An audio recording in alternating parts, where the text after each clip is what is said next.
स्वागत है आप सभी का हमारे YouTube चैनल लिमिटेड क्लासेस में। आज की इस वीडियो में हम लोग बात करते हैं कतर में पूर्व नौसेना कर्मी को मौत की सज़ा सुनाई गई है। उस टॉपिक को जो है हम बहुत ही ज़्यादा डिटेल्स में जानने की कोशिश करेंगे, कैसे कैसे कहानी आगे बढ़ी थी, प्रेजेंट में क्या मुद्दा है। ठीक है, तो बहुत ही ध्यान से इस वीडियो को लास्ट तक देखिएगा। सारे पॉइंट्स आपके क्लियर हो जाएंगे कि भारत किस तरीके से उन लोगों को बाहर निकाल सकता है, क्या क्या पैंतरे अपना सकता है। ठीक है, तो चलिए बात करते हैं इसमें। पहले तो हम बात कर लेते हैं कतर की लोकेशन के बारे में। कतर है कहाँ पर, तो देखिए ये आपका कतर है। ठीक है, इसकी राजधानी है दोहा। इसके जो वेस्ट में आपको कंट्री देखने की मिलेगी वो मिलेगी सऊदी अरबिया। ठीक, साउथ में मिलेगा यूएई, और ईस्ट में मिलेगा आपको, नॉर्थ ईस्ट में ईरान मिल जाएगा। ओके, पर्शियन गल्फ आपको यहाँ पर देखने को मिलेगी। तो ये तो बात हो गई कतर की लोकेशन के बारे में, इसके आसपास की कंट्रीज़ के बारे में। नेक्स्ट बात करते हैं जो टॉपिक है, जो मुद्दा अभी करंट में चल रहा है उसके बारे में।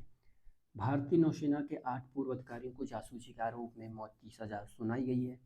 संबंध अधिकारियों को अगस्त 2022 में गिरफ्तार किया गया था और उन पर गोपनीय जानकारी साझा करने संबंधी आरोप लगाए गए थे। क्या आरोप लगाया है कि उन्होंने जो है गोपनीय जानकारी साझा की है, इसलिए हमने इनको गिरफ्तार किया है। मामले के बैकग्राउंड की जानने की कोशिश करते हैं। दोहा, जो कि कतर की राजधानी है, में अल दहरा, कतर की निजी सुरक्षा एक कंपनी है, के साथ कार्य कर रहे अभियुक्त अधिकारियों पर वर्ष 2022 में कतर में उनकी गिरफ्तारी के समय कथित तौर पर गोपनीय जानकारी साझा करने का आरोप लगाया गया था।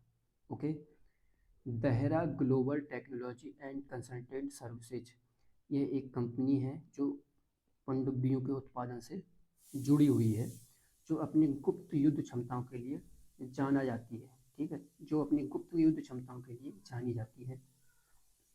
हालांकि कतर अधिकारियों द्वारा 8 भारतीय अधिकारियों के खिलाफ लगे आरोपों को सार्वजनिक नहीं किया गया है।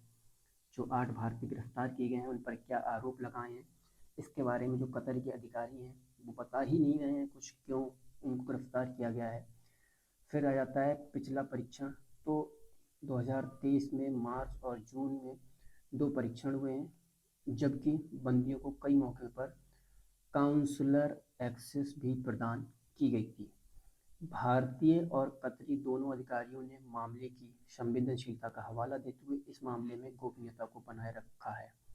ठीक है, नेक्स्ट आगे बढ़ते हैं। इस मामले के कूटनीतिक निहितार्थ क्या है, भारत के लिए कतर का इम्पोर्टेंस क्या है, उसके बारे में बात करते हैं। ठीक है, यह निर्णय संभावित रूप से कतर और भारत के संबंधों में तनाव उत्पन्न कर सकता है, जहाँ बड़ी संख्या में भारतीय प्रवासी आर्थिक और राजनयिक संबंधों को बढ़ावा देने में योगदान करते हैं।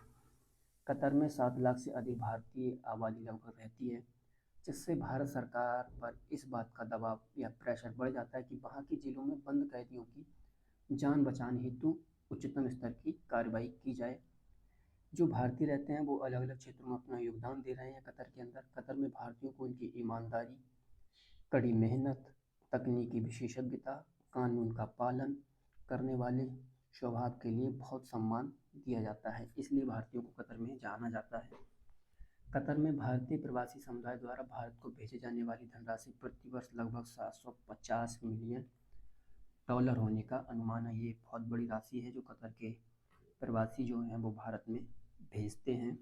ओके, नौसेना कर्मियों की सज़ा को रोकने हेतु भारत के पास विकल्पों की बात करें, कैसे रोक सकते हैं, तो राजनयिक विकल्प क्या है, उसके बाद कानूनी विकल्प देखेंगे।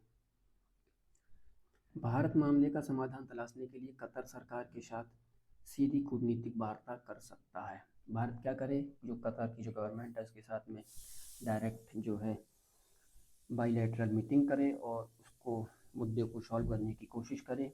सरकार मृत्युदंड को रोकने के लिए राजनयिक दबाव का भी यूज कर सकती है। जिन संभावनाओं पर विचार किया जा रहा है उसमें है निर्णय के खिलाफ अपील दायर करना, या दोषी कैदियों के स्थानांतरण के लिए वर्ष 2015 में भारत और कतर द्वारा हस्ताक्षरित समझौते का उपयोग करना। भारत और कतर के बीच में 2015 में एक समझौता हुआ था। उस समझौते के अनुसार जो है हम कैदियों पर एक्शन ले सकते हैं, जिससे कि उन कैदियों को भारत में भेज दिया जाए और हम जो है उनकी सज़ा को यहाँ पर पूरा करवाएं। ठीक है, गैर सरकारी संगठन और नागरिक समाज इस मुद्दे को वैश्विक स्तर पर उठा सकते हैं तथा संयुक्त राष्ट्र का प्रेशर भी बनाया जा सकता है। तो ये हमारे पास जो है कुछ विकल्प हैं राजनयिक। तो वहीं कानूनी विकल्प की बात करें तो पहला कदम कतर में न्यायिक प्रणाली के अंतर्गत अपील करना है। जैसे हमारे यहाँ सुप्रीम कोर्ट में अपील कर देते हैं, राष्ट्रपति के पास जाके अपील कर देते हैं, तो उसी तरीके से जो कतर की न्यायिक प्रणाली है उस तरीके से वहाँ पर अपील कीजिए तो ज़्यादा बेहतर होगा।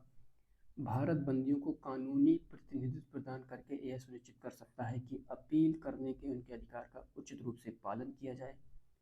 यदि उचित प्रक्रियाओं का पालन नहीं किया जाता है या अपील प्रक्रिया अव्यवस्थित होती है तो अंतर्राष्ट्रीय न्यायालय क्षेत्राधिकार का यूज कर सकता है भारत।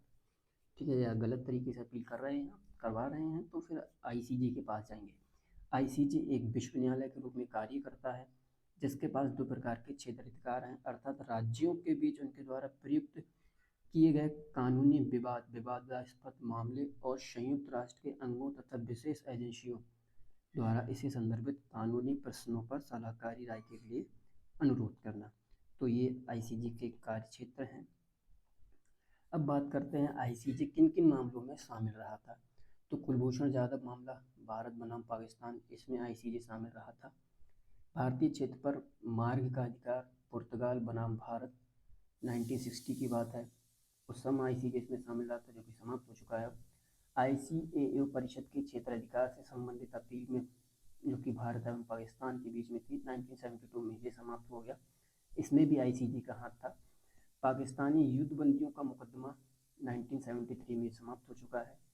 ठीक है, 10 अगस्त 1999 की हवाई घटना 2000 में समाप्त हो चुकी है। परमाणु हथियारों की होड़ को रोकने और परमाणु निशस्त्रीकरण से वार्ता से संबंधित दायित्व मार्शल आइलैंड बनाम भारत वर्ष 2016 में समाप्त हो चुका है। सब जो है भारत के पास में आईसीजे जो है इस मामलों में आईसीजे जो है कनेक्ट रहा था। तो इसी तरीके से जो है हम आईसीजे का भी यूज कर सकते हैं। ओके, तो आज की इस वीडियो में हम लोगों ने बात करी मामले का बैकग्राउंड क्या था उसके बारे में। ठीक है, कब इसके लिए एक्सेस हो गई थी, कूटनीतिक निहितार्थ क्या है और उनको छुड़ाने के विकल्प क्या हैं। तो अगर वीडियो अच्छी लगे तो चैनल को सब्सक्राइब कीजिए और वीडियो को शेयर कीजिए। मिलते हैं नेक्स्ट किसी